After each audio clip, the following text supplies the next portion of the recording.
power against Superman. Get chasing out of control. And not the other way around.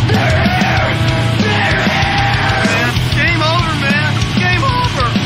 Please, we can kill it. Wolfman's got nards. Nobody trusts anybody now. Come on, you hate. You want to live forever? Now what? But no matter what happens, Godzilla will win.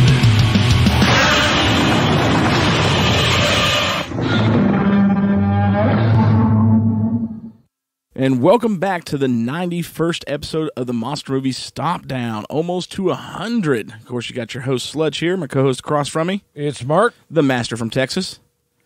Ruben. And we have decided to bring in two other hoodlums that we are quite fond of for this episode because we are doing Predator 2. And these guys joined us for Predator 1, and we're excited for them to be back. Our brothers on the network from the Give Me Back My Horror podcast, which if you've not listened to, you've wasted your life and need to go do that. But welcome, Charlie and Nate. It is us. We have arrived. So Nate's on a different show all of a sudden. Nate is hyped. So Nate, got to ask, It's a takeover. How was your interaction with Stompy a couple weeks ago? I don't want to talk about it. So, I saw pictures. Anti-Stompy over here and hashtag build. it was a good time. I like So building more. we Some of the things I saw on there were illegal, and I think in some states, charges. I think charges should be He's pressed lucky. and pressed third. Yeah. How old is If it Stompy wa- if it anyway? I don't wasn't know for if he's him legal. If it wasn't he's an for him adult. He's an adult. Yeah, getting his arm chopped in half. They pressed charges on Stompy. Yeah, he's pretty riled up, You know. man. He's hoping that Wolfie heard the challenge for a rematch because he's What's been. going to happen I'm is, sure. I saw that. What's going to happen is the only thing missing from that was some thugs to come out from the back, from behind the curtain, and start beating on Stompy. Well- as soon as he did that, and no two thugs came out. I'm like, he's going to have a rematch, and Hey, he's Frank's gonna already have some claimed all thugs his waiting stuff. in the 'cause background. Frank's saying that if it happens, Stompy's Yeah, gonna get Frank creamed. gets all of The his. only thing missing was everything. Ric Flair and Tully Blanchard coming out from back behind the curtain and start stomping on him. That's the only thing that was missing. That would be good. So, Yeah. all right. Well, before we get started in this episode, because again we're going down back in the Yautja Valley with Predator 2. Nate and Charlie, you guys got anything going on? Want to let everybody know about? What do we got going on, Nate? We doing anything lately? Did we do anything? Halloween's getting ready to hit us. Halloween's so coming up, so there'll be some cool stuff there. But we got a just month of did Spook. an interview with the fellas from Chromatic Phantom, who yes. did Casey Jones Live Wire, the fan film on YouTube. That one was awesome. Yeah, definitely go Amazing check fan that film. out.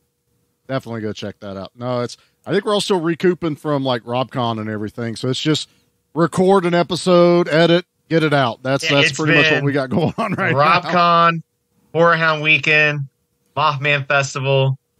I had an opportunity to go see Nine Inch Nails this coming weekend. I went, nope, done. I'm tired.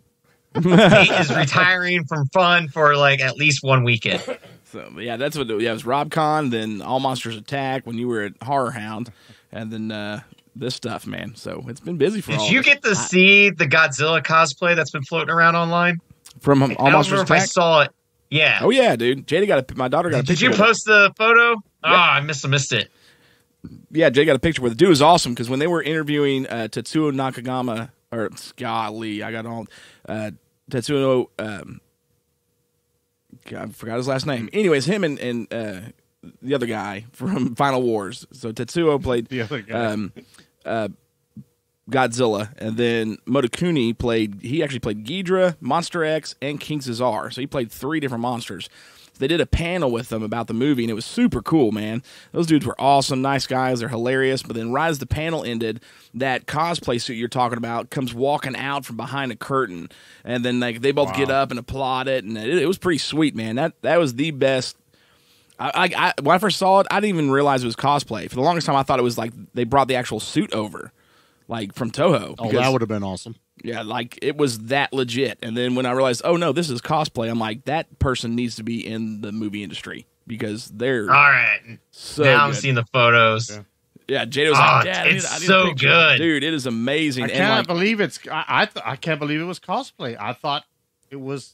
I did too, man, and I didn't Awesome. realize Yeah, until I thought- walking around when I saw the back side of the suit. I was like, okay, because it was like there's PVC parts in it that they used to hold up, and I've seen the insides of the Toho suits. I'm like, it wasn't built the same. And I was like, yeah, this is cosplay, and this is the best. I'd say there'd cosplay have ever. been some people walking around with Godzilla had that been the legit suit. too. Probably. You know, some Oh, people yeah, they keeping wouldn't everybody let away nobody from the touch it. tail and stuff like Yeah, that. there also has been a history of some suits disappearing. So they're probably, you're right. They probably had security for the suit, but it was amazing, and it was super tall too. Like with it, like no one in it, and it slumped over.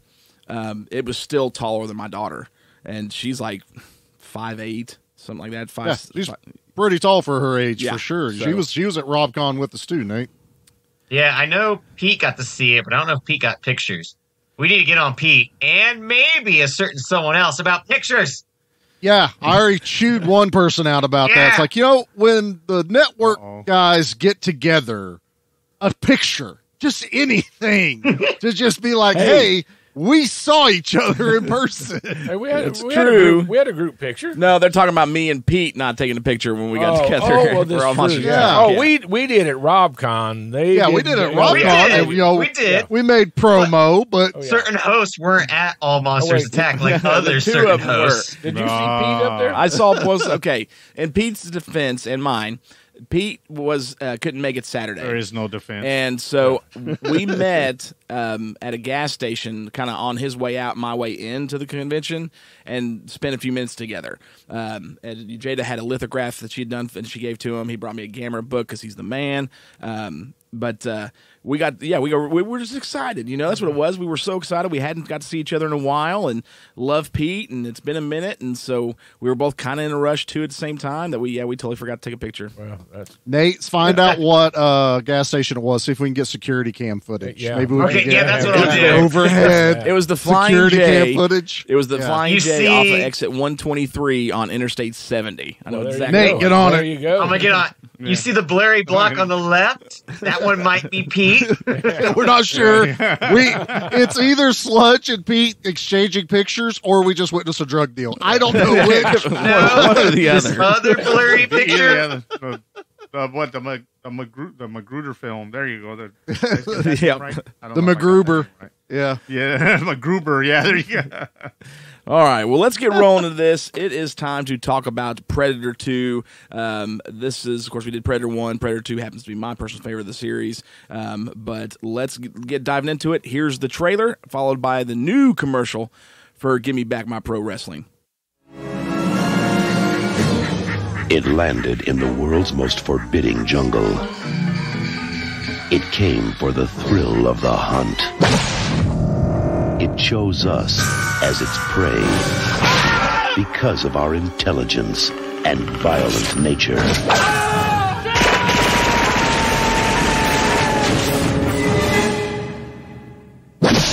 Now, it's coming to a different kind of jungle.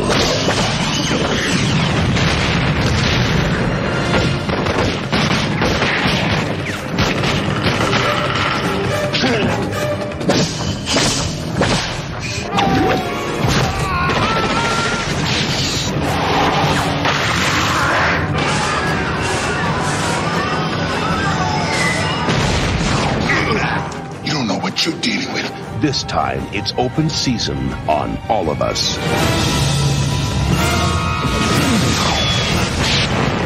Danny Glover, Gary Busey, Reuben Blades, Maria Conchita Alonso, Bill Paxton. Predator 2. Hunting season opens again this Christmas.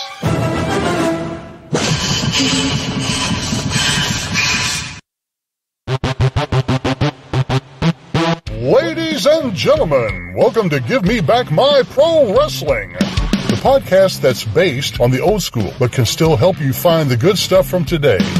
Jimmy Street and the Plastic Sheik, Jared, are the undisputed tag team champions of the wrestling podcast world. From thought-provoking topics to superstar interviews to action figure expertise. This team does it all, and all they ask is, give me back my pro wrestling! Every other Thursday, wherever you listen to podcasts. Now back to your regularly scheduled program. All right, so definitely go check out Give Me Back My Pro Wrestling as well as every other show on our network. We have tons of great content for you guys, and we just love to do this. Now it's time for Predator 2, the 1990 sequel to the classic Predator film. This, of course, was written again by the Thomas brothers, Jim and... Done forgot the other Thomas brothers' name. Dang it. John. John. I think it's Jim and John. Yeah, so Joe Silver approached them to come to write a script for this, for a sequel. They actually came up with like 5 or 6 ideas, and the one that stuck the most was bringing the Predator into the urban jungle, which Joel Silver and the studios absolutely loved. So they started working on the script. Actually got the script done pretty quick. And then Stephen Hopkins was signed on to do the film. Now, this time around, the Predator has moved from the jungle. It's a different Predator. This one is dubbed the City Hunter amongst the fan base, where the Jungle Hunter was the original one. He has been moved to L.A. in the midst of a gang war. The temperature is over 100 degrees, so it's all perfect. Lots of violence and heat for the Predators, prime for hunting ground. And as he's hunting gangsters, he comes across a team of police officers led by Lieutenant Harrigan, played by the great Danny Glover, and decides that his team or his squad of police officers is the perfect prey for this film, or prey for him to hunt down. Of course, now the rest of the team, you've got Danny Glover, again, as Lieutenant Harrigan. You've got... Bill Paxton, who's the newbie on that team as well, and he is quite a character, I should say, for that. You've got, gosh, I cannot remember his name for anything now. Who played his best friend? God, Ruben Blades. Yes. Ruben Blades. He's in it. I'm not going to forget that. Well, you better not forget that. If you How did Ruben know his name? Yeah, Ruben. Right? Ruben. Bill Paxton plays Jerry Lambert. Ruben Blades plays Danny, who's actually Harrigan or Danny Glover's best friend. They went up grew up in the force together, and he's his right hand man on the team. Then you got Detective Leona, who's played by Maria Conchita Alonso. Look, we got Hispanic. He knows. He will correct us with that. Okay. Yeah. And then of course you've got another great member to this cast, and that is Gary Busey. Gary Busey plays Special Agent Peter Keyes, who is an FBI, is it CIA? He works with DEA. He says all kinds, something like that. Yeah, they just say the Fed, so I assumed he was FBI. He's the CIA of the FBI, DEA's ATF. Yeah, that's right. Nate got it that time. I'm the guy they all answer to. That's who it is. Yep. So he comes in as Agent Keyes, and his task force is actually hunting the Predator down, the Yautja down. They know and aware of it because of what happened in the previous film in 1987. So this Predator decides he's going to hunt down Danny Glover's team one by one. First picking off Danny, which of course sets them all off. He then goes on in quite an amazing subway sequence and picks off Bill Paxton's Jerry Lambert's character, also known as the Lone Ranger. Ends up not killing Leona, who's played by Maria, because she's actually pregnant. But at this point in the film, he's gone through and killed just about everybody in town. And now that he's killed most of his crew, Danny Glover's finally had enough, and it goes toe-to-toe with this Predator in a much longer, in comparison to the final battle at the beginning, fight scene with this Yautja that goes from the subway systems of L.A., which actually didn't exist at the time, to the rooftops, to the Predator's ship. So this is the first time we actually get to see the Yautja ship. This is one of, I think, a fantastic movie. A lot of cool stuff behind this one. Of course, this one didn't do as good as the first film did. First film made like almost $100 million on a smaller budget than this one. This one had a bigger budget, a little around $20 to $30 million, but I think it only grossed like almost $60 million. It was like $58 million in the box office, so not as big this time around. It did catch a lot of flack when it first came out, but since then has garnered a ton of love, almost to a cult classic status, and a lot of fans love this one, in the mainly because of the growth in the mythology of the Yautjas that came with this film. Because when writing this movie, the Thomas brothers, that was the biggest thing they wanted to do. Was the biggest goals was move it to an urban environment, broaden the mythology of the Yautja alien species themselves, including like the methods of how they hunt, the different predators, their ship, the whole 9 yards, and then totally lost that train of thought. It's been a crazy day. What was the first two? and open up the where it's I guess their universe. Yeah. So explain broadening their horizon, but there was a third thing that they wanted, and I've totally spaced it. So, but through this, there was actually a lot that happened while in this movie. They actually were planning on bringing Arnold Schwarzenegger back as Dutch. He was going to be in the film. Ended up not working out because of pay discrepancies. I guess he just didn't agree with the payment they wanted to give him. Bad decision on his part, in my opinion. But so he didn't make it. So what they ended up doing is they rewrote the Dutch character with Gary Busey's Peter Keyes, because Joel Silver, of course, had done the Lethal Weapon film, and so he's who brought on Danny Glover as the lead for this. He brought in Peter Keyes, or Gary Busey's Peter Keyes. Even the captain from Lethal Weapon plays Lieutenant Rieger in this film. You see him at the very beginning of the movie itself. So there's a lot of familiar faces, but again, when you've got Joel Silver involved, that's what happens. And then of course the Yautja himself, the city hunter, was played again, this time by the great Kevin Peter Hall, who played the Predator prior to this in the original film.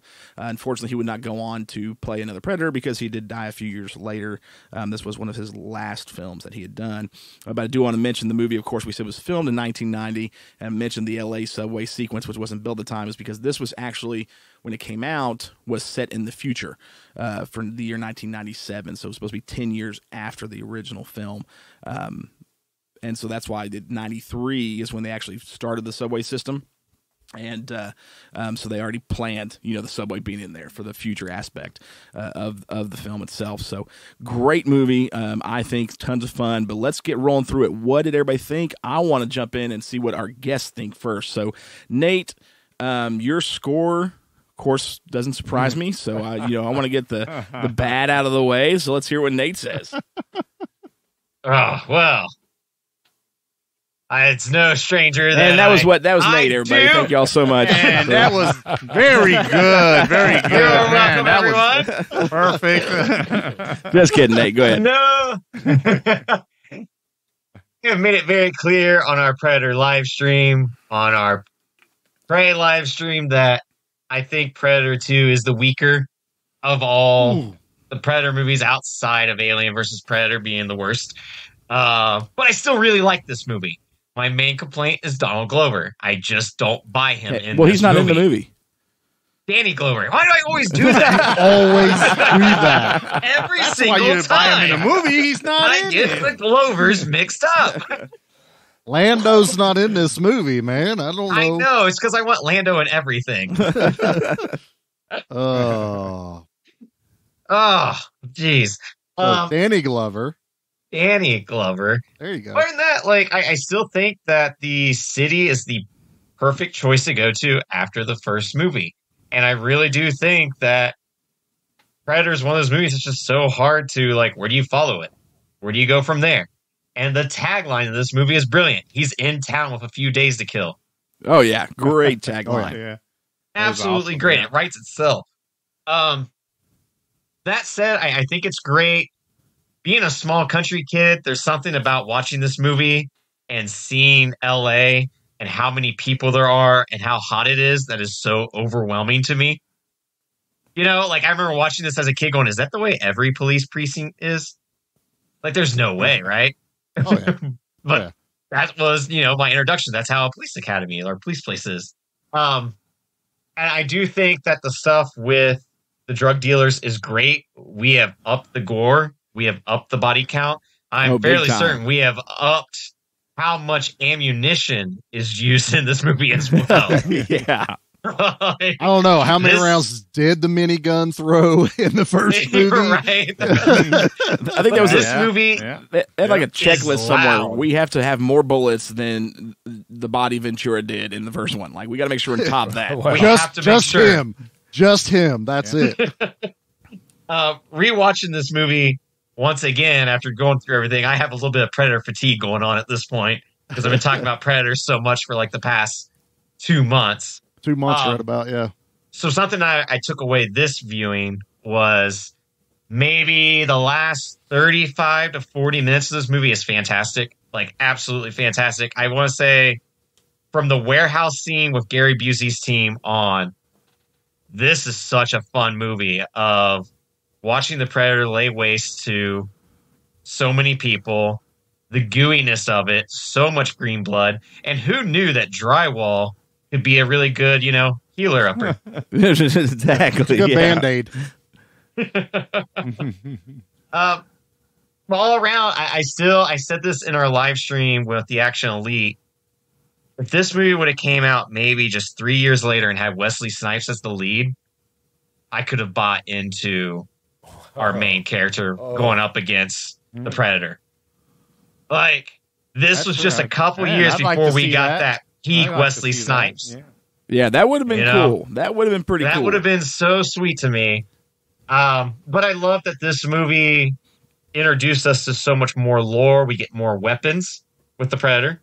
We get the fantastic reveal at the end with the spaceship, seeing that they go to different planets, the xenomorph skull, of course, which is funny when you see the human skull next to it. You're like, oh, that's not that big of a deal. You got a human. But that's like my, initial thoughts on it after watching it for a million times.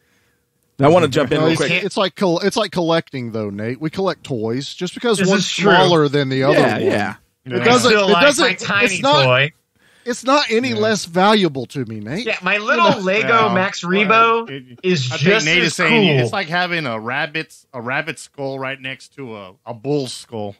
That rabbit was harder to hit, Ruben. Hey, that's all there is. It could have been the rabbit from Monty Python and the Holy Grail. You never know. Okay, right? It could be very dangerous. I picked the wrong freaking animal. Okay, a squirrel. It's like a squirrel. Oh, wait a minute. Squirrel's too fast. A sloth.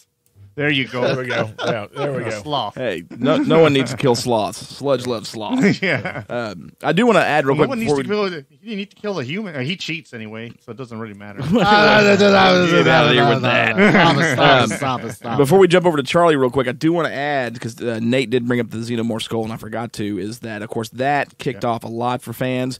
The special effects crew behind this with Stan Winston's crew, of course, did Aliens. They had just did Aliens a few years prior, so they're like, well, we got to throw this in here because the year before this came out was the 89 is when they did the first Alien versus Predator comic book. So I mean, it was kind of there, but the mainstream didn't know about it. And so the special effects crew, some of the guys were like, we got to throw it in there. Just throw it in there because it would be awesome. And then that kick-started a plethora of comics, novels, games, and now 2 movies. And they were both owned by Fox, so it was a lot easier to get the rights. Oh, yeah. Because they did get the permission, but they're like, we own both. Go ahead. We don't care. Yep. And they put the alien skull in there. Which was perfect. So, yeah, Charlie, your turn. What did you think of Predator 2? My turn. Scorpio is ready. Yes. Man, for the longest time as a kid, Predator 2 was my go-to one to watch. It was just the one that grabbed me the most. I love Predator.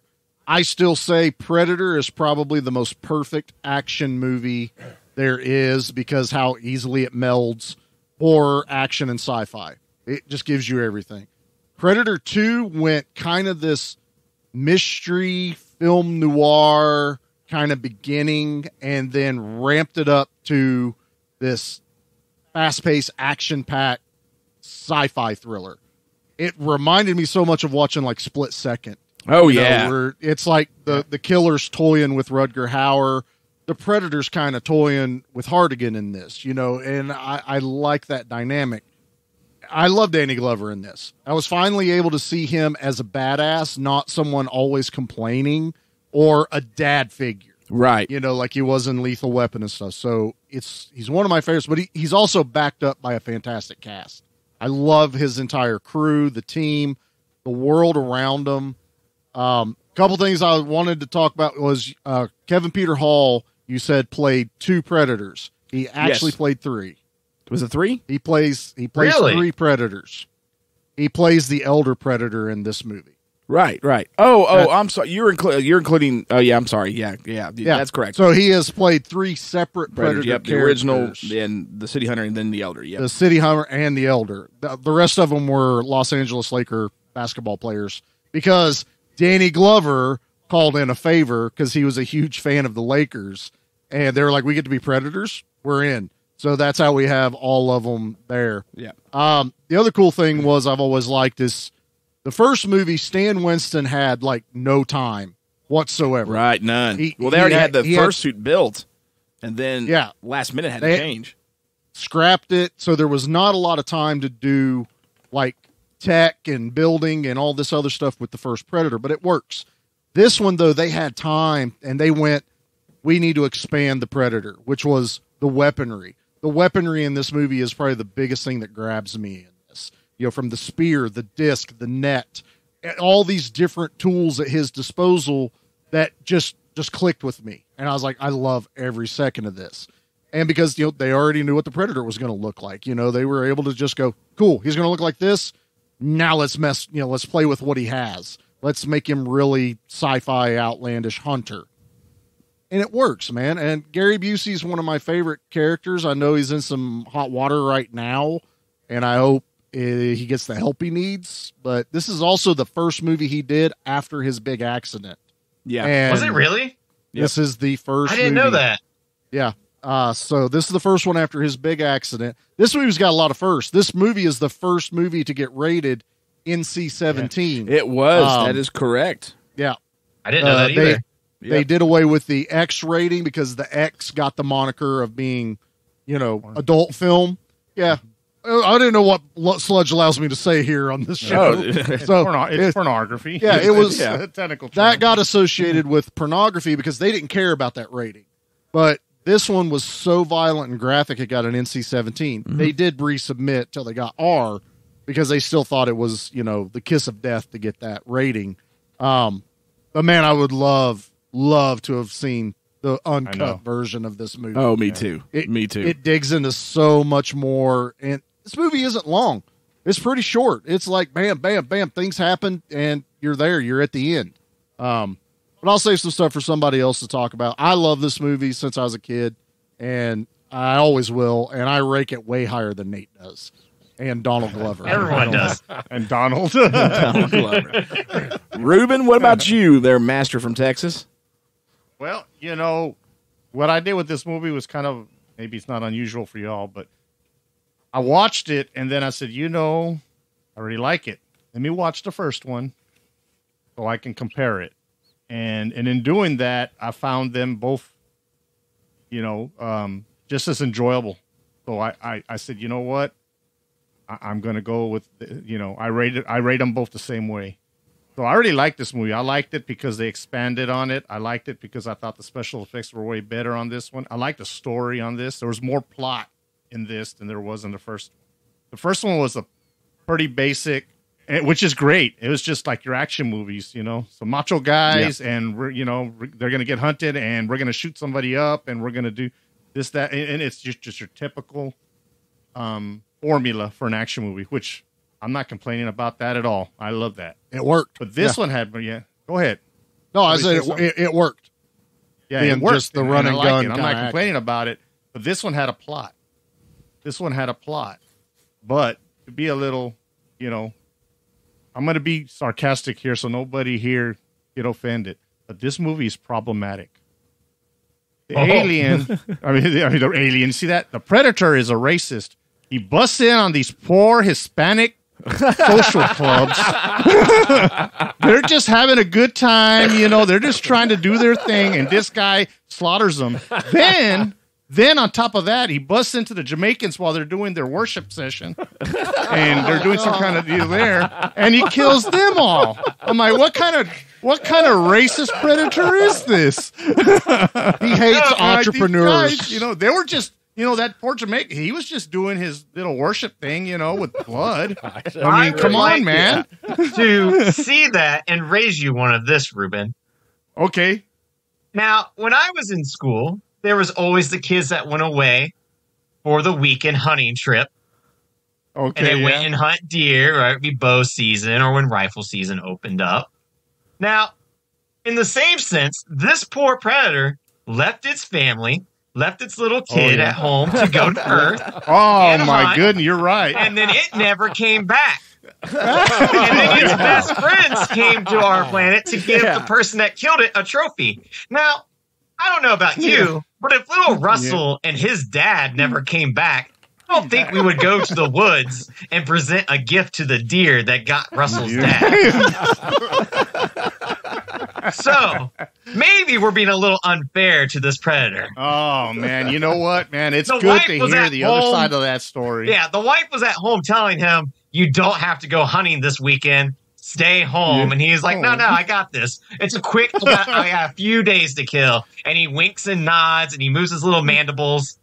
Yeah, I really like. I love the way that this home. just went. So I'm not going to bust into any Yautja lore here. I don't want to ruin this. Never mind. You keep going. I love how Nate You just know? got the tagline slid in under everyone. Right under there, right under there. I got a few days to kill. You know, I've been working hard all week. All I want to do is go relax. This is my vacation. And this is exactly Doesn't come my back. vacation. And he never comes back. So, okay. Now keep going. That was good. Yeah, that's very good. So, I mean, I really liked it just as much as the first one. It's got an all-star cast. I like how they set it in the future. You know, I'm watching it in the future. Really, it's already 2022. I'm like, like the talking computer. I'm like, well, you don't think about it, but back in 1990, you guys played video games back there. What did the human voice sound like coming out of a computer? It wasn't Hello, natural. Ruben. Like it is in this movie. How are you today? Yep. Yeah. And this one was like Siri, Yeah. Or what is Android's Alexa. What, Alexa? human We have voice? Alexa. Alexa. Yep. Or Alexa. Yeah. There you go. So I thought that was kind of funny, and of course, somebody already mentioned there was no subway in Los Angeles at the time, Right. But it was great that the filmmakers said, "Hey, they're building one. It's going to be 1997." And and in 1997, everybody on the subway is going to be carrying guns. Dude. Everybody on that subway was loaded. And everybody was freaking strapped on that subway. I thought it was weird though, because did you notice that everybody on that subway had a revolver? Yeah, That was it. Yeah. That was the only gun on the subway, minus Bill Paxton's. Everyone else had a revolver. Gotta be really Well, they quick kind and of felt steady like, at reloading. the Saturday Night Special was always the one that Yeah. they showed in the movies that, the civilians would have. There's another reason, though, why they did the subway thing. The movie was originally written to be in New York. Yeah, that's That's true. That was where they wanted it, but they couldn't afford to do it. But the Predator comic had a scene in it that was in a subway that the writers loved, and it had to be in the movie. So they just, while it was fortuitous that Los Angeles was going to get a subway, it worked in their favor that we're still going to put a subway in Los Angeles. We don't care. We need this scene from the comic in here from the subway attack. Yeah. And so it worked out really good. But the part where it's up on the building with the lightning, it was supposed to be on top of the Chrysler Tower when that happens, when they did it for New York. Yeah, that's from the Concrete Jungle book, which was absolutely freaking awesome. Sorry, Charlie or Ruben, go ahead. Okay. No, that's all right. So I was getting to the all-star cast because I wanted to mention in my digging and research, and maybe you guys already knew this, I didn't. Calvin Lockhart, who plays the Jamaican that got interrupted by the Predator, that poor the King Julian, yeah. King Julian. King Julian is the guy from Madagascar. Ever a character that this movie needed. I know. Oh man, it's nothing personal. It's just that I'm better than you. That's it. Like, I want to see. Anyway, someone needs Calvin to re-edit this film and then just slap King Julian in there. That would be awesome. I'd like to see that. and his little lackey, King Julian. So Someone way better editing there's all skills kinds than of us. slip ups on this one, from Donald to King Julian over here. So, but anyway, Calvin Lockhart, King Willie for this. King one. Willie. Yeah. Calvin Lockhart had done a lot of black exploitation films in the past, and in one of them, which I saw when I was a kid, is I think it's Let's Do It Again. Was the name of the movie, and he played a guy called Biggie Smalls in that movie, and that's where the rapper Biggie Smalls got his name from. Did not know that. Really? Yeah. Really? I mean, I can't believe, because I saw it. I said Biggie Smalls, and sure enough, he liked him because, of course, I mean, Biggie Smalls he was born in the Bahamas, of course. King Willie. Yeah, he was actually Jamaican. See, I didn't know he was. So anyway, but yeah, so when he looked familiar, and I mean, but heck, I saw that movie when I was 10 years old. See, I remember him from Starsky and Hutch. Yeah, he was Starsky and Hutch. He was in he did some of those, and another guy who doesn't age. If you ask me, I wrote his name down, even though because I'll say it wrong. Robert Davi. Adam. Oh no, well, him too. Yeah. But no, Adam Baldwin. Yeah, I couldn't believe he was in that film. I said, "Dang, he's from My Bodyguard from the freaking early '80s to now," and I'm like, he looks the same. He looks exactly the same. So, because I saw him, like, hey, isn't that the guy from My Bodyguard? And that was an '80s movie, and maybe he was real young. He got the better side of the genes from the Baldwins. Yeah, there you go. So all in all, this movie had it checked all the boxes for me, as well as the first one did. And the thing that put it over the top for me, or made it just as good as the first one, is the fact that they put more time into the plot, into the special effects, and I like that it was rated R. I wish they would release that NC-17 version. I do too, man. I would totally. I wish they would. Yeah, the unrated cut or whatever was more goo. Yeah, I mean, I don't know. I mean, I know it was bad. I mean, Dawn of the Dead did it, and people still went and watched that. It was rated X. I mean, it. But I guess they want, you wanted a general. I mean, Star Wars was rated PG at the very beginning, and George Lucas wanted a G because he wanted kids to go watch it. Yeah. So he got it changed to G. He took out he called it space violence instead, so it would pass, and it did. So I guess the rating would have made a big difference for them. Maybe the film. I think the film would have done better, because I mean, at that time, man, people were just into that gore. It would have. It's one of the things, though, the reason while this movie didn't have a great box office, this is considered one of the higher achieving video releases. It was of its time. Yeah, I mean, people went nuts to get it. That would have been the perfect time in VHS time to go, here's a director's cut. Oh yeah, there you go. This one didn't come out. Wasn't Home Alone 1 or 2? It would have been 2 by this point. Two, Home Alone 2. And that was a huge movie, you know what I mean? So you've got, at the same time, everyone's, it's getting close to Christmas, and they're all like, Home Alone, Macaulay Culkin, an alien that rips spinal cords and skulls out. That was kind of an awkward place to put the two, I think. So I don't know. I also wondered when rewatching this, and knowing 1990, is it like, it seems like in 1990, we instantly went, anything from the 80s is no longer cool. Like, hair metal was so big in the 80s, and in 1990 happened. It was like, nope, that's no longer cool. And I just also wonder, because if you look at like the action movies that came out in 1990, it was kind of a slow year as well. It was like we were instantly transitioning away from muscle the whole down. genre, I think, changed, because like 80s is all, I mean, explosions and big guns and big movie stars. And the 90s, everything went like more sleek and fast paced. You got like Broken Arrow or Patriot Games or anything. I mean, like the whole genre made a change. I mean, you get Steven Seagal, Schwarzenegger, to John Travolta. Yeah, John Travolta on Broken so Arrow. I can see that, Nate. Really? That probably has an effect on it. But I think also if you look at it, I think the industry itself was trying to bring finances and everything back into line, because we were paying out some. They were paying out some major bucks, just like in the original Predator. I mean, that cast is fantastic. I mean, and then when you look at Predator 2, it's like even the thought of it. What are we going to do? Who are we going to bring in that's going to top that original cast that was there?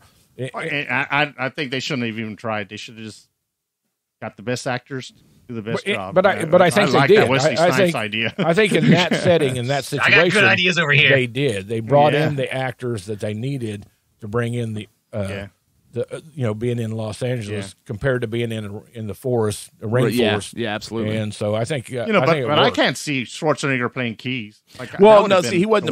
He was going to play Dutch, so he wasn't playing keys. But so he would have been Dutch.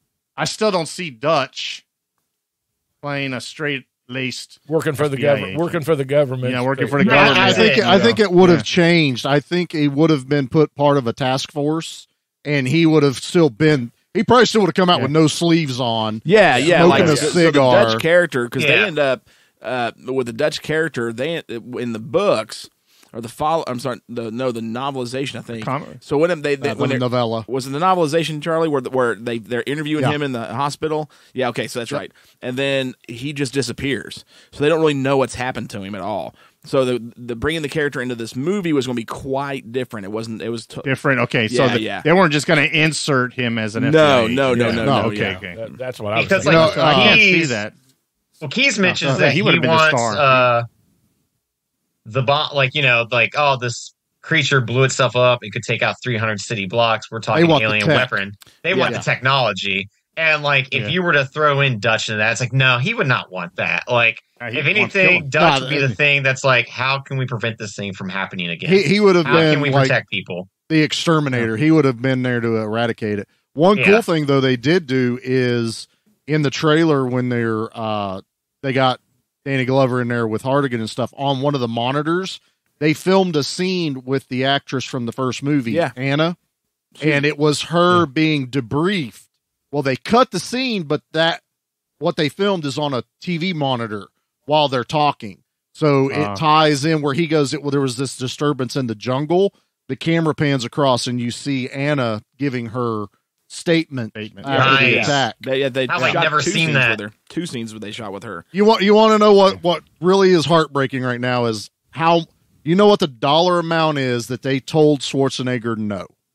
You know what it was? I have no idea. No clue. He asked for an additional $250,000 on top of his original pay from the first movie, and they said no.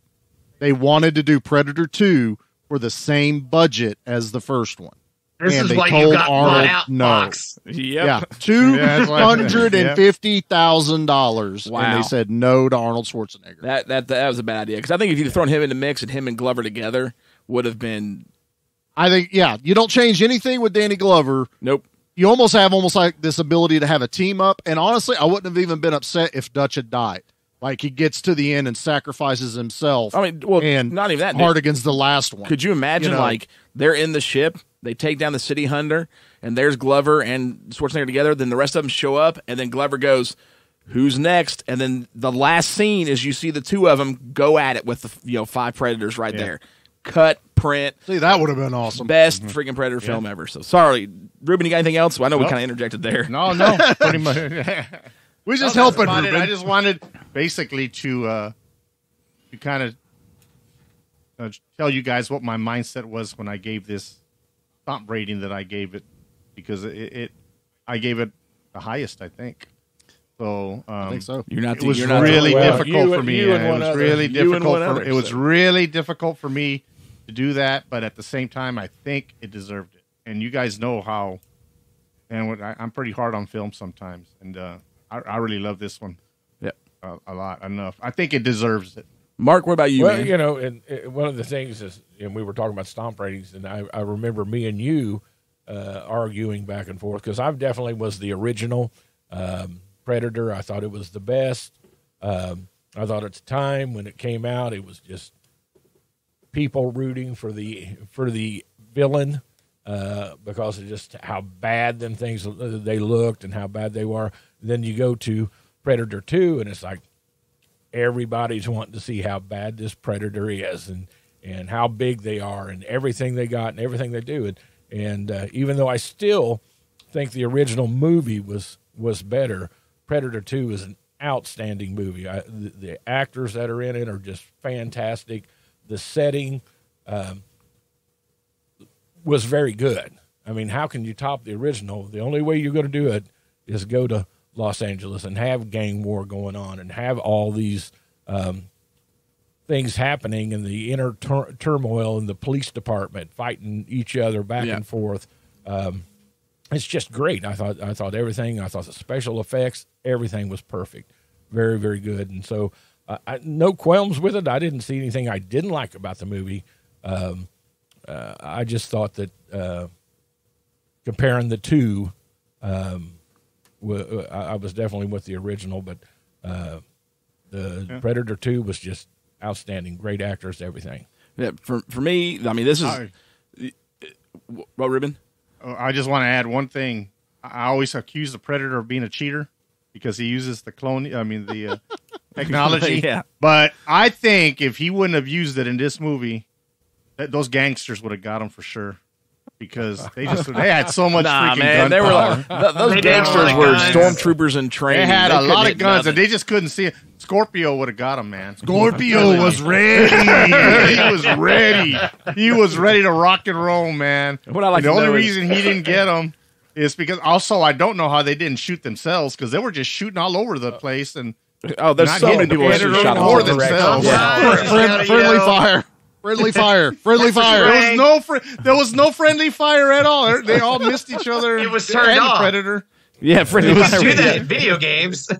Or like the subway sequence, turned off. man. Like they're firing everywhere. But I will in the say, subway as sequence. I was watching the movie, I said, I always accuse him of being a cheater, but in this setting, I think he almost needed it to survive because there was a lot of firepower in this movie. Oh, there was a lot in the first one. There was a lot in the first one, but numbers wise, he was outgunned. I think I remember a deleted scene right before the Predator threw Scorpio off the roof, and all I heard was, "The Predator is a cheater!" That's right. You should have said, "Show yourself! Show yourself!" That's great. For me, that would have been nice on the way down, Die Hard style, Yeah. Falling down, and he's just that on the way down. I like how he lands on the picnic table, not the food truck. Yeah, that poor food truck, Aim for the bushes. There was just some construction workers there, having a nice lunch, and then gang war pops out. Yeah, Oil's there, carnitas and street tacos. All right, back to you, Mark. Sorry, it's over to the sludge. All right, well, for me, over to the sludge. Still hands down because now that Prey's out, I mean, I praised that film as amazing as it was. It's hard to. I mean, the original is kind of where you go to, and the new one was very close to it. But as far as like my personal favorites, I'm with Ruben. Rated this one the same as the original. This one's my favorite, like hands down, for so many reasons. Obviously, we've talked about moving to the cityscape and up the action and Danny Glover. For me, the biggest points for this one mainly was Danny Glover, and then the city hunter himself, the Yautja himself, because for one, Danny is the first movie is just full of massive dudes where you can't relate to them. You know what I mean? Like, I am not that big of a guy, and they're all muscle bound, all super strong, all expert, military men. And so it sets kind of to me, just an aspect of the film. But when you come to this one, everybody's a normal everyday guy. Whether it's Danny, whether it's Harrigan, Bill Paxton's character, Leona, everyone's you, me, somebody else. You know what I mean? Who's just a cop or whatever. So I mean, there was no huge big bulk person in this one, even though Danny Glover was in the best shape of his life for this movie. I mean, the dude was in extremely good shape for it. He still wasn't the massive size of Schwarzenegger or Ventura or any of those cats. So to me, I like that because it immediately made him a little more realistic and relatable to me in this movie, even when I started watching this as a kid. But Danny Glover, I loved as an actor, but I felt like he was insanely good in this because of one major reason for me was when Danny died, and they're in the police offices or police headquarters, or no, it's downtown and like the main headquarters, and he's walking out and he sees Gary Busey's characters coming down the stairs. and he runs up to him and slams him in the wall and has that whole discourse with him, like, stay out. Going that moment when I watched that, every time I'm like, I want them to go back and redo Lethal Weapon and get Mel Gibson out of there and make those two fight, because that was awesome. Like, that had me so Jones. I'm like, I want to see them redo the end of Lethal Weapon with Danny Glover and Gary Busey, because that'd be 10 times better than Gibson and Busey, because those two, the way they looked, I mean, in each other's faces, like even like when he throws him against the wall and lets him go again, he just kind of just smacks, his hands right into him. It's like, come on. I was like, dude, I want to see this happen. Like, forget the Predator at this moment. I want to see this fight go down. Then, of course, you got Busey. I mean, Busey is just awesome. I mean, like, even lines that don't make any sense. When they're in the warehouse scene and you presume everyone's been killed, including Busey, and, Glover and the Predator are going at it, and then Busey comes out of nowhere. It's like, oh, look who's back. And he tells Danny Glover to get out of here. This is between me and him. Like, what do you mean between? Like, there's no beef between you two. Like, you just showed up in his place. There was a lot of beef between. Well, okay, yeah, there was a lot of beef. A ton of beef. It was hanging everywhere. Several thousand pounds worth of beef. But I mean, like, that line to me, even to this day, makes no sense. Like, there's no history between these two. He's been hunting him, though. Yeah, we don't know the history. Days. Yeah, they don't go. No, he was hunting him for a longer time. There just wasn't, because at least 2 weeks. At least. But for me, there was beef between Glover and the Predator, because, and this is what I liked about the Yautja side versus the original, is the hunt this time around was way more methodical and personal. I mean, he didn't, it wasn't like, in the first one, he just slowly picked each one of them off just because they were part of the trophy lineup or something. This one, he calculated them. every he kill. Stalked every one of them. And he stalked them. So there was beef between Glover and the Predator. You know what I mean? So I love that. It made it a much more personal battle. So when everything goes down between those two, it made me enjoy that fight more. Because when I first watched Schwarzenegger and the Yautja fight, then it's just like I'm watching two gargantuans go at it, and it's as equally as entertaining and awesome as Godzilla fighting King Kong or something. So I mean, I loved it. But the aspect on this one is it's personal, and they just kept going. I mean, from the Danny overcoming chopping his arm off and all that stuff. It just was much better fight for me because it was, I don't know, more grounded, more intense, more personal, and they had more at stake. And then of course, bringing on the Yautja lore, increasing the lore, seeing the Elder, the old pistol that's now made it back into Prey, the Xenomorph head. I mean, there's, to me, just from the beginning to end, there really isn't there's nothing I don't like about this movie. I loved every bit of this film. Especially the cast. Cast was absolutely awesome. And it was cool, too, because I go back and watch this film. And, yeah, Charlie, you're right. This movie makes you think of Split Second a ton. Like, there's so many similarities, and I absolutely love Split Second. Yeah. So that's what I needed. They need Rutger Hauer in this. It should have been Rutger Hauer. That would have been so cool. Oh, that'd be a good casting. Oh, man. Hauer against any monster would have been perfect. But to me, I mean, I loved it. The soundtrack was really, really good in this. The effects were great. I mean, they're as good as the first one, but then the little aspects that were slightly different for this one with, again, the Yautja, because his personality was different. He was much more. There's one scene in the movie with the Predator, or even like in the graveyard scene when the little boy comes up with a gun and he's firing at him, and the Predator immediately puts his targeting system on. Then realizes, oh, this isn't. It's a kid. It's a fake gun, and he turns it off. That shows an aspect to the Predator that was more personal. Or when he's in the alleyway with King Willie, and he comes down, and if you see, because he's cloaked for most of it, he kind of starts swinging his arms in a certain way of like, come on, bring it. I mean, he showed a little bit of attitude. So there was those little things that Kevin did this time around that he worked on from the original Predator that just made this Predator, I don't know, more, I don't want to say humanized him, but gave him more character, more depth. Yeah. It's cool that you see they have honor in their hunt. Yeah. That's the one thing I've always loved, is that you get to see that, they want to, a fair fight, basically. Yeah. Yeah. And, and Unless even him realizing boy. that she is pregnant in the subway. Yeah, that was great. Like, I'm not going to, further this. Yeah, they don't just come in and just pick off random humans for anybody. Yeah, because they could easily just go through and have a rampage. But no, it's like they want that challenge and they want it to be a fair fight. It's the whole thing that during Prey when it came out kept irritating me because people were like, he's overpowered. Why wouldn't they just go in and just blow away the entire tribes or like all of LA? That's not the point. They don't get the point. Yeah, that's not what they're there for. You don't go hunting in the woods with, I could take a minigun in the woods. Yeah. It's fine. What? I'll take all the deer out, but there's no challenge. That's the massive difference between the two properties when it comes to Alien vs. Predators. So you got the Xenomorphs. That's what they are. They go and they just terminate everything. Yeah. They're all locusts. Yeah. They just destroy. Wipe it out. Yeah.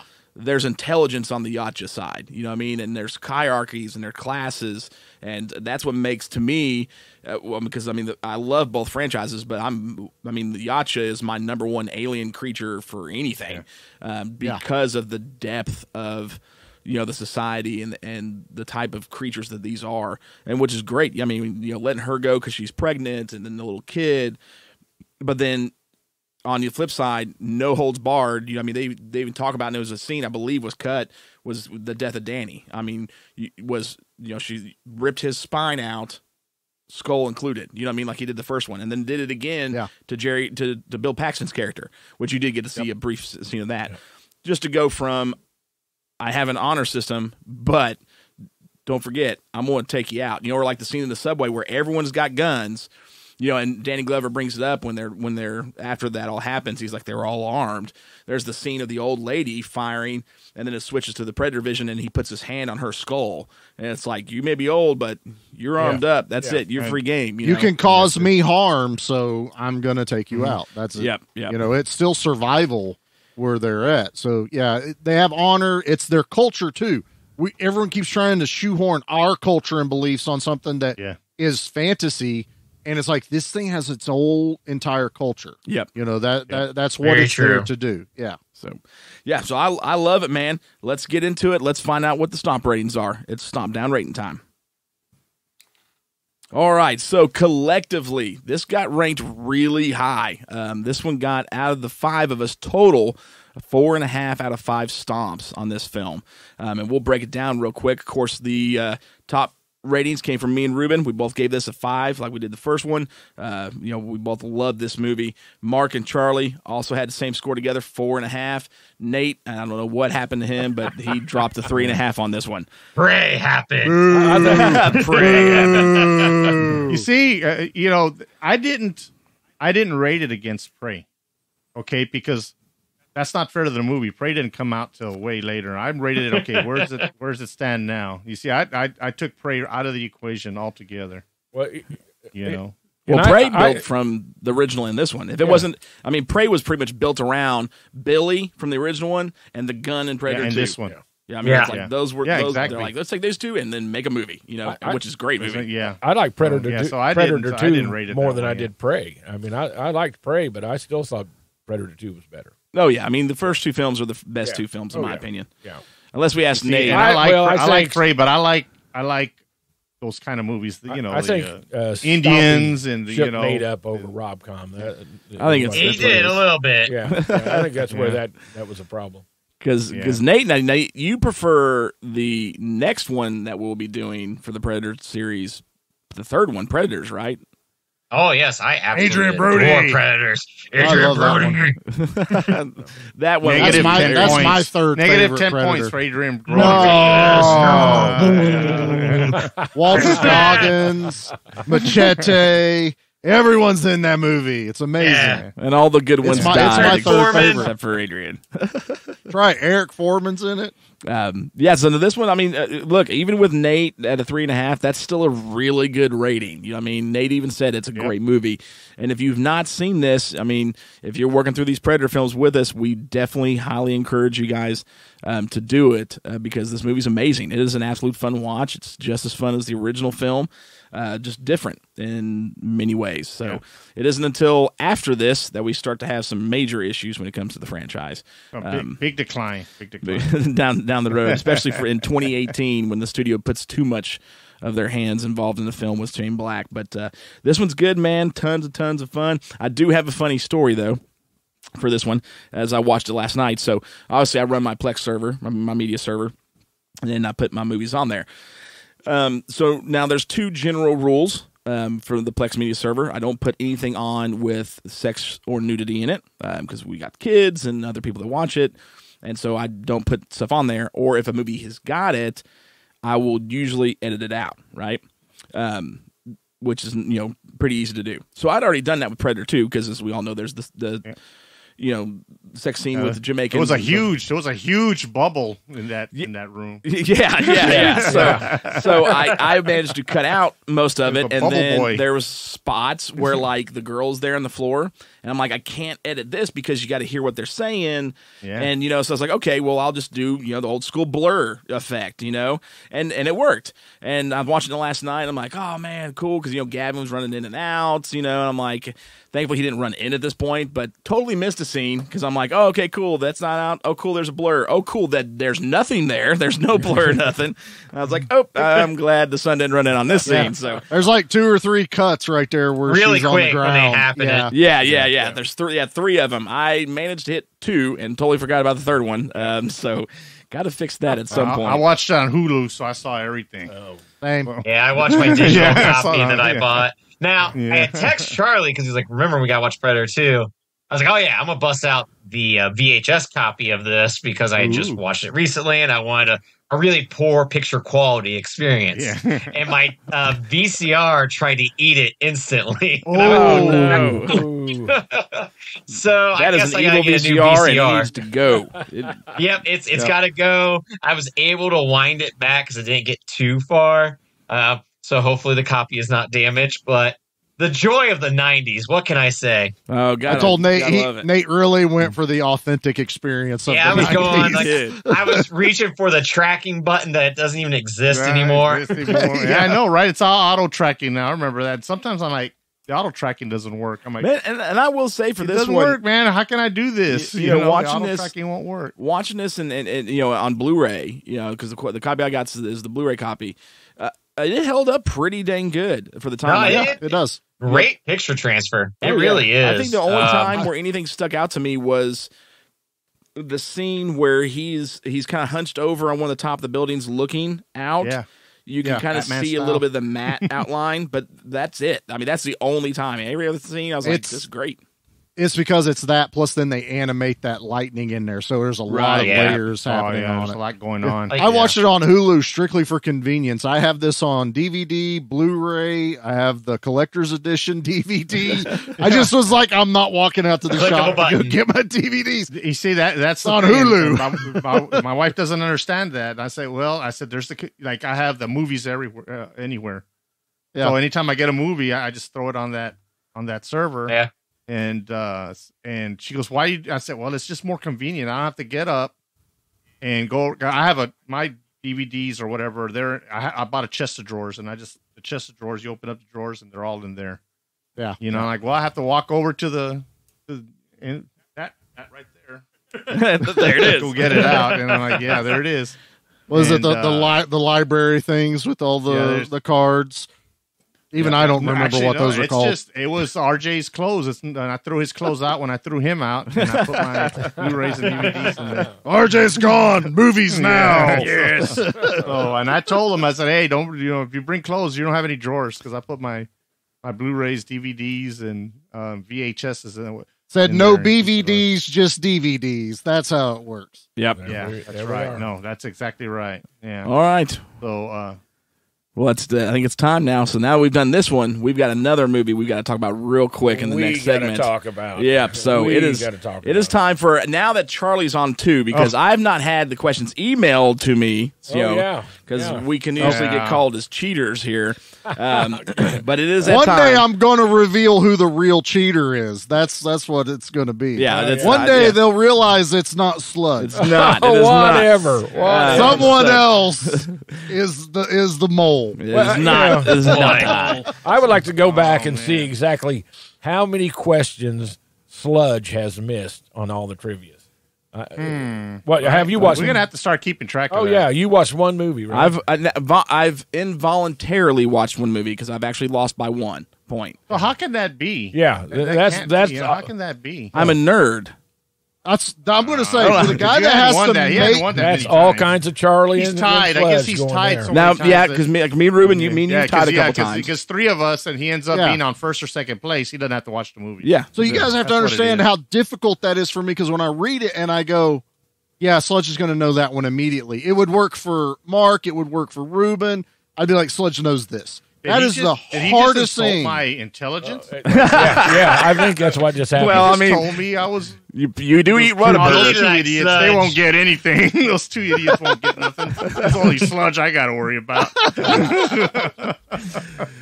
That's what I heard. I was trying to make a point that I try really hard to make it fair. That's what it is. Yeah, one must become a Sludge to think like Sludge. Oh, yeah, that's right. And like, there's my mom used to always still says. I mean, I would say things. She's like, "That's all you have is useless knowledge." She's like, you're full of useless knowledge.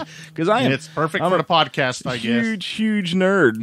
And I just retain this information. So, all right, it's that time to test your might. Test your might. Test your might. Test your might. Test your might.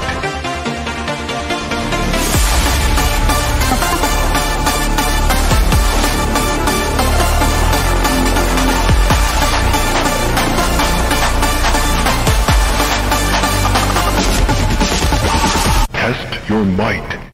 All right, so Mark, of course, lost last time. And had to watch Zarkor the Invader, which is a astonishing piece of cinema. Please tell us what you thought of Zarkor. Lordy.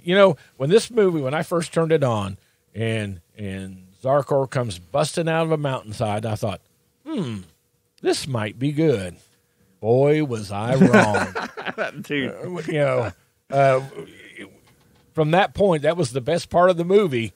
I thought, okay, we can do this. Then I saw the miniatures. Then I saw the actors. Then I saw, the sets were just like, they go into a newsroom. That's pretty much an empty warehouse, and they put a desk in there and a couple lights, and that was it. And they call that was their news studio. Yeah, and like $150 budget on this. Oh, that's kind of like those rated X movies we were talking about earlier. My thought kind of music was playing in the background. Yeah, exactly.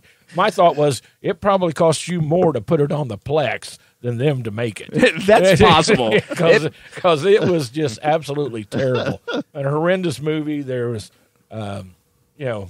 it was stupid from the start to the finish, and there's some things that I had, I told you the genre and all before, and I'm not going to go into that, but no. Well, don't worry about that. No, never mind. Yeah, we're not talking about that. Yeah, I don't need any For those who want to know, go Google Zarkor the Invader and find out what genre it lies under for some really weird reason. It will blow your mind. Exactly I'm looking right now, and Zarkor looks cool. Oh yeah, it looks cool. Yeah, the monster itself looks really, really good.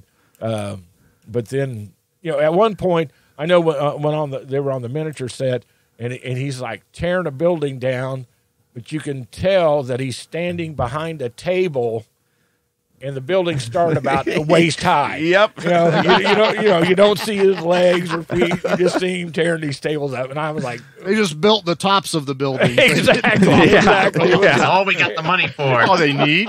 Absolutely horrible. Horrible. Well, why does that building? Whoever's watching this doesn't care. Yeah. Why does that building say cornflakes on the side of it? I mean, they tried to put some, make it look like Godzilla but it didn't happen. It didn't happen. I guarantee. I mean, like, and I don't understand why when it comes to some of these movies, it costs me an arm and a leg sometimes to buy these films.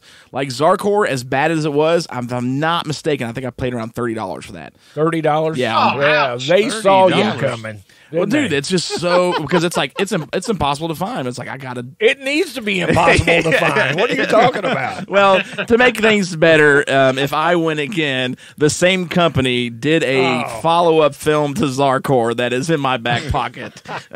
So let's roll with it, Charlie. What do you have for us today? I get to live read these. Here we go, boys. Question number 1. Oh, wait. You can play along too. Are you playing? Yeah, sure. Okay. Nate's playing along. Sweet. Not that it matters with your score. I won't make you watch a bad movie. No, what we do is multiple choice, and you just write down an answer. I'll give you your options. You write down A, B, C. So, okay. I have a pen, so I gotta. You're totally unprepared for this. I have a pen. Okay, there we go. All right. You have to write Are you ready? All right. So, what is the name of Keyes' operation? So Keyes, Gary Busey's character. Is it A, and these are going to be acronyms. So A, WOLF, B, OWLF, or C, LFOW? I know that one. So it's going to be an acronym. Easy. Easy.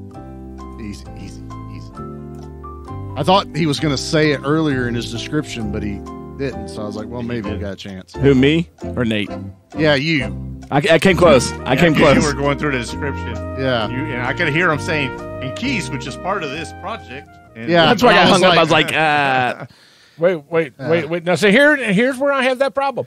Why is he hesitating if he doesn't know the question? Because in the beginning of the trivia, he just said, I started to say it. I was saying originally, and I went, Wait, where's the There was a couple times in the beginning when we started this segment where I would accidentally give away answers. If you don't know the question, how do you But then when we get to the questions, I'm like, oh crap, I gave him that one during the episode. Ruben, I'm telling you, we are correct, Ruben. This is really, really hard. I don't know. This job, I don't know how much longer I can do this job. I'm not going to do it because he can't. He's going to fold under the pressure. I'm going to pass this off on to Frank. That's what I'm going to do. All right. Question number 2. When the Predator kills all of the people in the high-rise building, what was the first weapon he used? There's 4 possible answers for this one. A, the laser cannon. B, the disc. C, the spear. Or D, the wrist blade.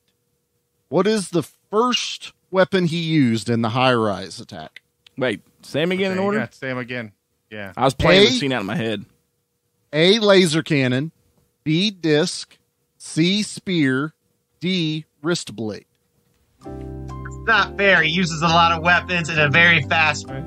Yeah. That's the point of the question. It's not supposed to be easy. I didn't know there was going to be a pop quiz, even though I listened to the show and know there's going to be a pop quiz. Why is this? Now, wait a minute. What? I'm confused. What didn't both? Weren't the Jamaicans in a high rise too? Yeah. The high rise. There's only one high rise. Oh, wait, okay. And then and what about not the beginning, not the first attack. The one with the ritual. Okay, they weren't. What's the first? What's the Ruben first Blades weapon? finds that first deal up there From that attack? Yes, from that attack. And I'm sorry, Charlie. One more time. I'm talking about when they had the guy. Wait a minute, maybe I'm getting confused there. Okay, I got you. You're right. The high rise is the part Sludge had to edit. Yeah, we'll put it on that. That's the high rise. Yeah, I got you. All right, yeah, I got you. So, when the Predator kills all of the people in the high-rise building, what was the first weapon he used? A, laser cannon. Okay, that's B, disc. C, spear. D, wrist blade. And just to let you know, Charlie, it's like this even when you're not here live with us. I believe it. Oh yeah, I totally understand.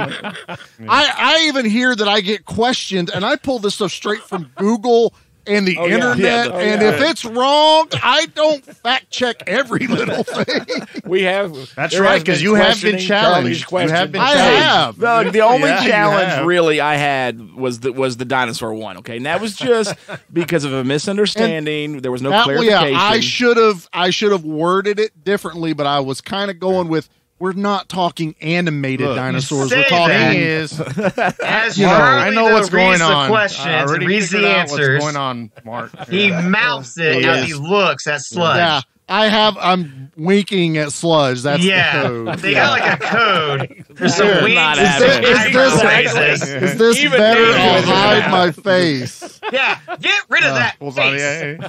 Okay, number I don't 3. like What it your is face either, Nate. is Sludge goes into the Charlie's trash can and pulls out, a la Animal House, pulls out that carbon copy nail, and he gets the answer. That's what. That's what I drive 30 minutes I just don't so think- I- I didn't even pictures of email Casey and his these, garbage. and I'm getting all kinds of stuff, man. These didn't even go across email. They're on my paper. I've not seen them at all. All right, All next right, one. we're ready for. I haven't even done the third question yet. Let's do it. All right, whose skull did we see the Predator mount on his ship? A. Danny's, B. Jerry's, or C. King Willie's? The human skull he mounts on his trophy wall. Whose skull was that? You know, I'm kind Does of collect a lot of skulls in this. But yeah.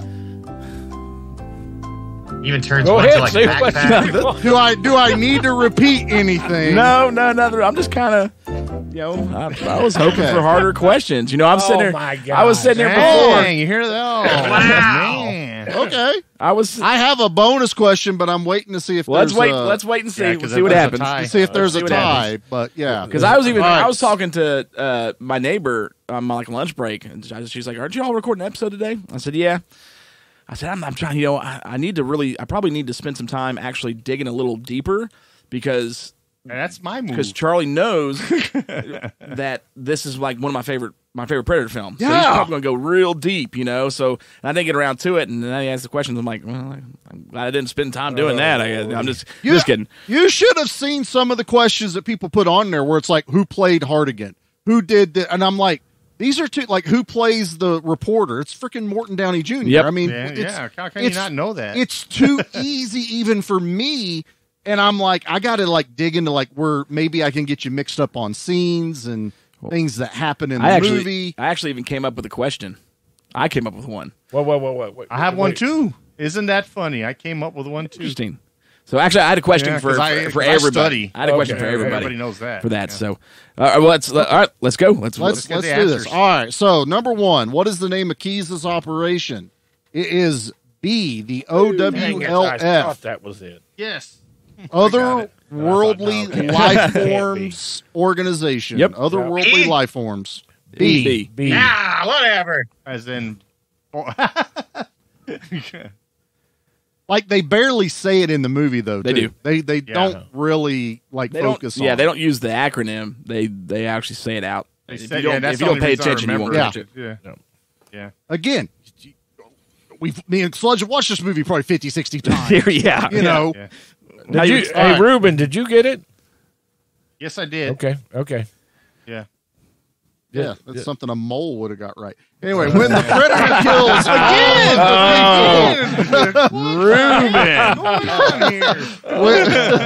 when the predator kills all of the people in the high-rise building, what is the first weapon he used? It was the laser cannon. Yeah. That is. That was easy. I remember the. It's to do with Yeah. the feather hat. Yeah. It's to do with the feather hat. Yeah. I Hat. remember he looks down and it's on. Yeah. It's Yeah. on He his looks Very down. classy. Yeah. But Yeah. the reason you Very would think classy. that people would get mixed up is because the kill you remember the most is the net kill, Which is the when second one. it's- Yeah. Which Yeah, it snaps that's that exactly dude onto right. the But wall. that happened. And that happened like in the middle to me. It seemed Well, like it's in it's the middle very of it all. second. It's the very second one that Yep. dies after the laser blast. Really, it Very seems like next it one. seems to me like he already killed. It 5 was people like by the time of it.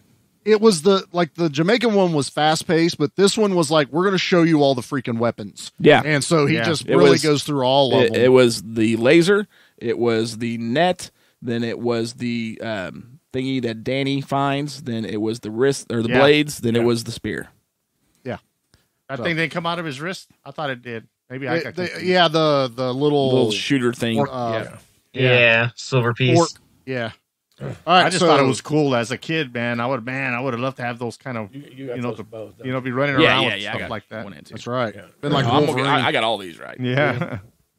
So, whose skull did we see the Predator mount on the ship? Danny, Jerry, or King Willie? It was King Willie's skull. Yeah. You can briefly see the dreads as he puts them in there. Yeah. Oh, Mark. Mark didn't get Did he miss one? I missed one. Hey, but wait a minute. He got I to give missed you a one. movie last time. So, you missed one too. Yeah. Well, Nate's on a different show. Yeah. So, Yeah. all right. Well, I'm going to ask my bonus question Yeah, that I ask felt it. I want was to know. I felt it was 1,000% unfair, but after all the crap I'm getting right now, I don't care. So whoever gets this, Mark, doesn't have to watch the movie. Whew, jeez. Here's your chance to redeem No, yourself. there's too Mark. much pressure here. I cannot handle that. Bonus question number 4. During the movie, the Predator crashes in on a nice older couple who are enjoying a television show. That television show is Jeopardy. The question that the question you hear Alex Trebek ask is, Berengari, who never set foot in England, was its queen for 8 years after marrying this king on Cyprus. And I won't hold it to you if you don't answer it Jeopardy style. What's that, Nate? You had your hand raised. I was going to answer it. This is a dumb question. No. Thank you, Nate. That is 100% It's in the movie. It's in the movie. No. I'm just saying, that's a really stupid Jeopardy question. I am getting mad at the question from 1990. All right. A, who is Richard the First? B, who is Richard the Second? Or C, who is Richard the Third? So, Berengari, who never set foot in England, was its queen for 8 years after marrying this king on Cyprus. A, Richard the First. B, Richard the Second. C, Richard the Third. I have no idea. I don't even. Man, I'm remember. trying to play the audio in my head. Shh. You made up 3 of those kings, Jeopardy. Here's the fun part. They never say the answer in the movie. You only hear the question. Exactly. So only an idiot like such as myself would I'm listening for the answer while all this is going on. And she's over there trying to get her husband. And I'm like, well, what's the answer? What's the answer? I almost put this in the thing, but I felt really bad to do that. Man, I'm going to guess with why not? What'd you put down? Yeah. Okay, what is it? We good? Yep. All right. Berengari, who never set foot in England, was its queen for 8 years after marrying this king on Cyprus, who is Richard the First. Oh! Yeah. Look what I scratched out. I had it scratched it. Got it. Fine, I'll just watch the stupid movie. Gee, money. Now, Ruben, you got them all right too, though, right? Yeah, I did. Except for did you get the Richard the First one? Yeah, I did. Because I don't know, for some reason I was watching it and I wanted to know the answer. So when all that commotion's going on and he's in the bathroom healing himself and she's trying, I was listening for the answer. I said, well, what's the answer? Because I don't know. You guys, I watch Jeopardy every day. I was going to say, I feel like home. Ruben memorizes every single episode of Jeopardy in consecutive order and all the questions, and they're all just locked up there. We don't know why he hasn't auditioned yet. Ruben has famously miserably. Ruben has famously even said that I don't study the movie, I study Charlie on how he asks questions. Yes. Oh, yes. So this is, I try, guys, seriously. You did good on this one. You did this because of the keys question. The first one was pretty good. Okay, so since I picked last time, Charlie. Oh no, Ruben, you get to pick since I picked last time, and then I'm gonna ask everybody the question I had. Okay. So, Ruben, what is Mark watching this time? I want to ask my question, too. He's watching Roman. Watching what? Man. 1953, I believe. Here, let me look it up. Roman. I already have it up on. Is he a rowboat? That's how cocky I am. I already had it up on my iPad. Roman. Roman or Robot Monster. Roman. Oh, okay. Roman Robot Monster. Gotcha. Yeah, you got 1953. Oh, Roman Robot Monster. Yeah. Oh, dude, I've seen. Don't I'll tell watch me. it with you. You've seen it and you love it. Yep, I've seen it. I've seen it. I'll volunteer this one. It's been a minute. I can never. I'm gonna have to freaking just say Titanic next time. That's all. He has a copy now.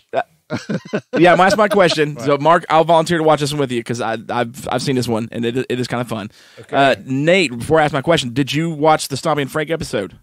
I did. Did you see it? What's in the scene?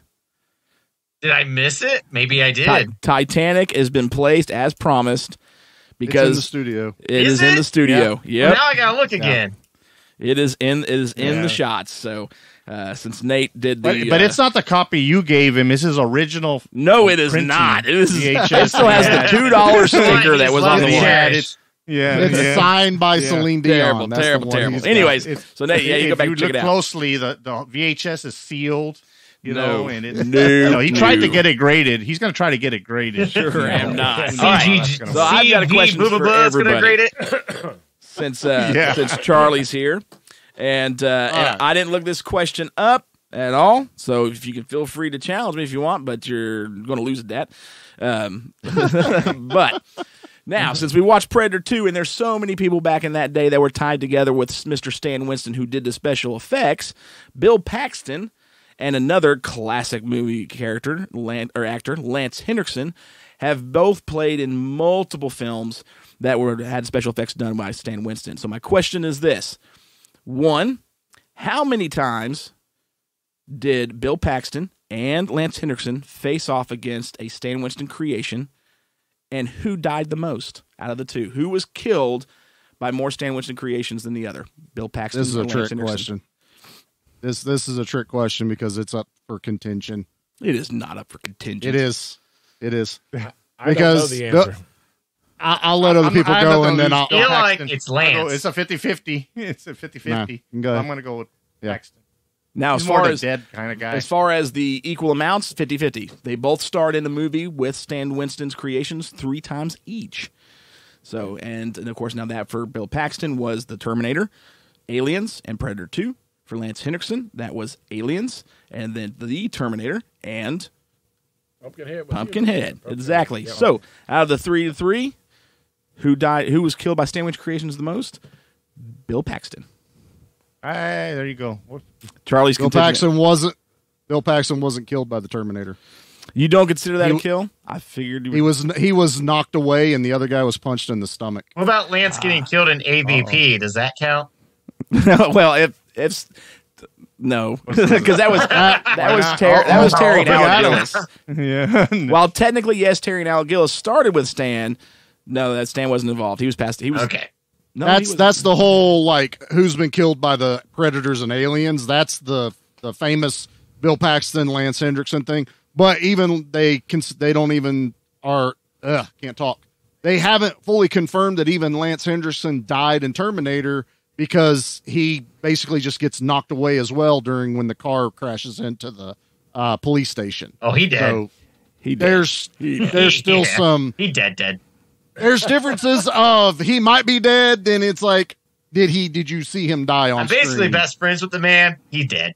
but Bill Paxton does really only get shoved really hard away as the Terminator goes towards Brian Thompson, which is the other punk in Terminator, who was the bad guy in Cobra.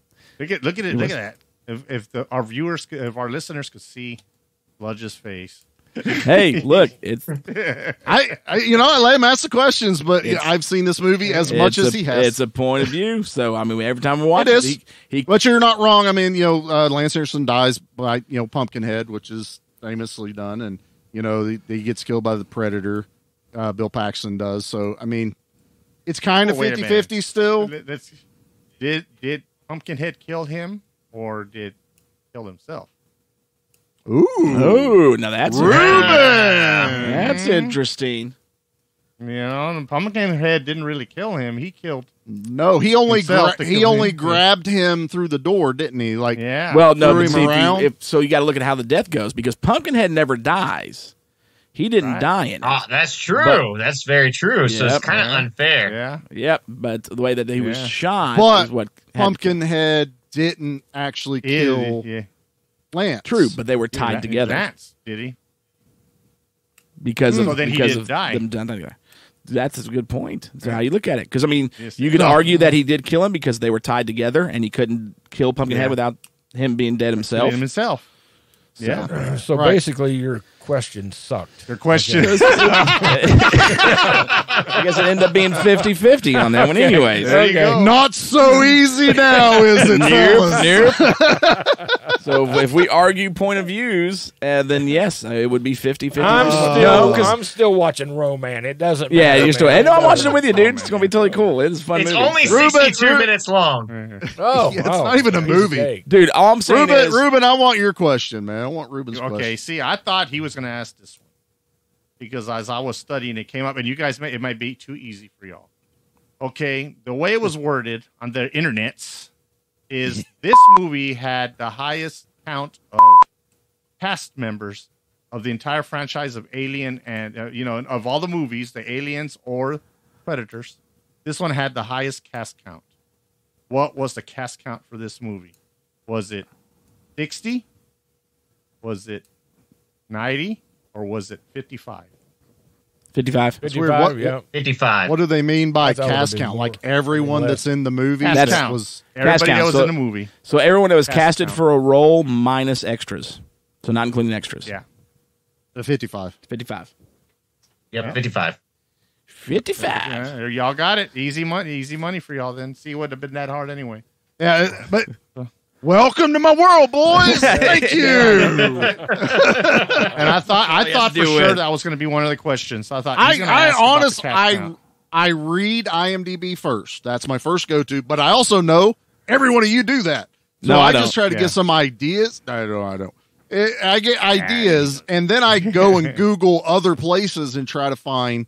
That's how I Yeah. even found the go off a spider web there and go Yeah, find something obscure off of that. Yeah, just trying to find just this random thing. It's like, oh crap, I never would have thought to ask that as a question. Also, it's like I've got to start throwing in like true and false, or really just asking a question and have you answer it. Because sometimes when I do a multiple choice, like it's a good question, but it's so obvious. Chance. Yeah. True and false but is sometimes good. it's Yeah, true and false is good. I may start mixing it up with some true or false. Yeah, that would be good. Yeah, because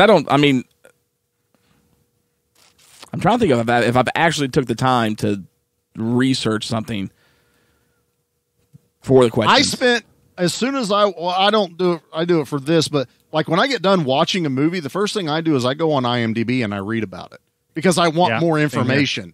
I also watch the making of DVDs. I watch all that stuff. Yeah, I do tons of that. But no IMDb. Really, like I'm not an IMDb guy. Like honestly, if I go to IMDb.com, it's usually because I'm like, man, okay, I saw this guy in a movie with this guy, and I'll just pull up a cast list. You pull up his cast list. The thing is, like, the trivia is also just a bunch of people spitting out like the stuff that you already know from the commentaries and stuff like that. Okay. But every once in a while, you'll get a little like hint of something like, I never knew that. But I'll sit there, I'll read those things all the time. It's fun. I just like more info. I lied. I'm sorry. I do also use IMDb to check the parents' guide for some movies for the kids. Oh, that's really good for that. Yeah. I do that with my kids. Yep. I like that option on there. Well, awesome. I did what Charlie does. That's how I got that Biggie Smalls bit. There you go. Little bit of information. Well, sweet. Well, I appreciate it, man. I look forward to watching Roman with Mark. Can't wait to hear Robot Monster. Hey, dude, I'm telling you, this is my opinion. If I remember from when I last watched this movie, it's going to be like watching Twonky. Did you watch Twonky? Yeah. Yeah, we watched it together? Yeah. So it'll be fun. Yeah. It'll be good. You'll love it. So, all right. And again, thank you so much to Nate and Charlie for joining us for the Predator 2 episode. Yeah, guys. Woo! Loved having me here. And we will have to have you all back for the Predators one when we get around to that one. Adrian Brody, we have to come for that one. Someone's got to defend that movie. They're going to bash it. Oh, dude, yeah. I'm going to bash the ever living crap out of that movie when it gets here. We're going to make good points. We're swaying. We're going to sway everyone. We're swaying the stomp ratings. We will see how that goes. So, all right, guys. Again, it's going to need to be swayed. It needs to be, yes, big time. So, thank you all so much for listening. Again, please go check out all of our shows, especially Charlie and Nate's. Now, not only do they have the Give Me Back My Horror Movies, they're also part of the Give Me Back My Action Movies, and then everyone else on our wonderful network. Go check out all their shows, and we thank you so much for listening to this one. Now, next month is Halloween. We've got plans all across the network, but we've got some really big special plans for you here at the Monster Movie Stompdown. We will be doing a 10-day to Halloween countdown. Each day going up to Halloween, we will be releasing a new card from the Monster Movie Stompdown. We are doing series number 2, and we cannot wait for you guys to check these out. So as we do our countdown, we will be doing a new Monster Movie Stompdown card, and you will get a mini episode from us because we will be counting down, me, Mark, and Ruben, our 10 favorite monster movies for Halloween, and we'll be counted down to number 1. All leading up to the Halloween special, which we can't say anything about, but let me know that you guys know it's going to be a huge surprise. And Stompy and Frank as well have a major, huge surprise for you for Halloween too. So it's going to be a lot of fun, and we're excited for it. So thank you guys so much. Charlie, Nate, you guys want to say anything before we sign out? Just check everybody out on the network, like Sludge just said. I guess being here, if you actually listen to our show over there, we'll give you a little tidbit. We're starting off spooky season with, I think, a banger that almost could have been for Halloween, but we're doing Sleepy Hollow. That is going to be very good one. Our start of October with a little Johnny Depp and some Christopher Walken. So looking forward to doing that. I've not seen it in a very long time, and I'm very excited to visit it. They were in it? I thought it was a Christina Ricci movie. That's all I know about that.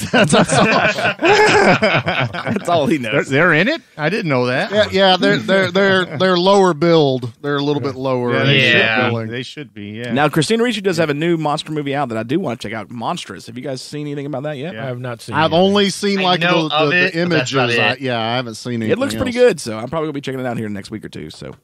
All right, guys. Well, again, thank you all so much. Check out all of our shows, and we've got a lot of cool stuff coming up for you guys for Halloween, so stay tuned.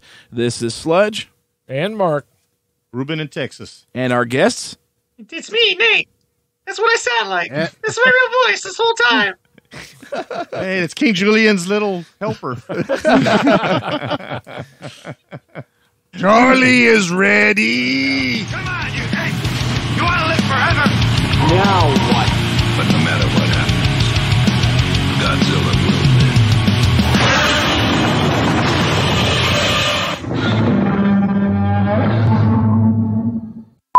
That's it, man. Game over, man. It's game over.